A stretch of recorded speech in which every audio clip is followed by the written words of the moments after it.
course. You've been an insane inspiration to me. Like, thanks, man. On many levels, like, especially like the Nitro Circus stuff. Like, you've taught so many people, and it goes for like all the way back to CKYs and the Viva La Bams Yeah. and the Jackasses. Like, you taught like us that you could do these things. Like, we're not crazy, right? We're not crazy. This can be a business.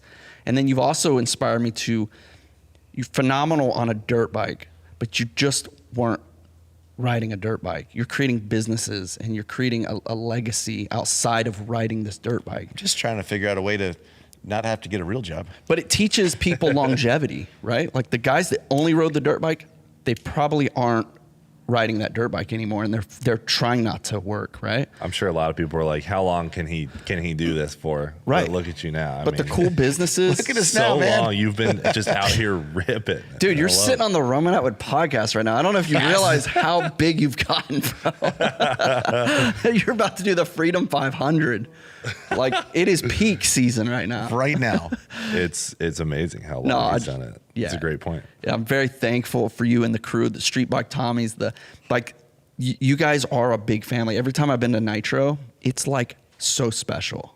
That behind the scenes is like beautiful. No, and I appreciate you coming out and being a part of that. Man. I could not believe, I mean, we mentioned it a little earlier, but you actually, like the Gigantor Ramp, everyone's like, oh, I want to take a big wheel or a couch down that. And they get to the top, they're like, yeah, no. Yeah, Like, never even walked up it. And that was a day that nobody would let me do it. I fought all day. Like, I'll sign any paper. My manager, no. My film team, we had a YouTube, our YouTube show was there filming that day. Everybody's like, absolutely not. If you get hurt, we can't finish the show, blah, blah. It's like, I'm doing this today. Like, eventually, everybody was like, sign here, sign here. I signed a bunch of stuff, and I was like, to the top. Let's go. So the best one was Scott Speed. He was talking a lot of crap, and Scott goes, hey, because he came over to the house, and we were filming for Alberto or something was sponsoring the team. And he's like, oh, I want to take the big wheel. I want to take the big wheel. So we go to like the minimum height that you can go that actually just gets over the ramp into the airbag.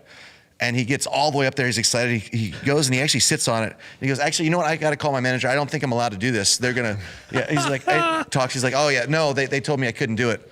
I'm like, At the top. yeah. I'm Unreal. like, you already went up, Scott. Dude, shout out to R. Willie, because he fought for me hard. cool. And he spent time with me, like down on the ground, like sitting on that big wheel. And I'm like, by the time you get to the top, it's the first time you're like, are the handlebars supposed to be crooked? He's like, yeah, that's just how it is. I'm like, okay, here we go.